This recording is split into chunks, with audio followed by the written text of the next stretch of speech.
Hi friends, welcome to 5 Minutes Tech YouTube channel. Here is Moto G04 smartphone. In this video you will learn how to remove keyboard languages from your phone Moto G04. First of all, go to the typing interface, and here if you click on this global symbol, many languages will come.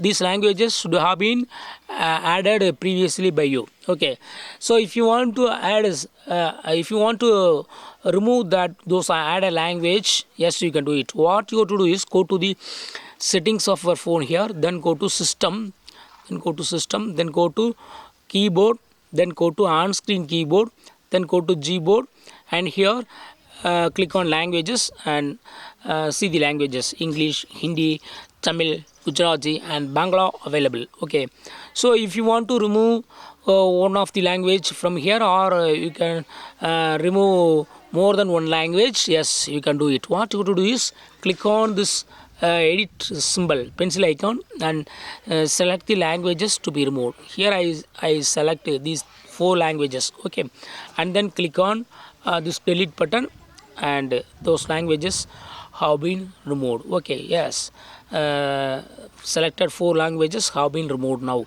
In this way you can easily remove the keyboard languages in your phone Moto G04.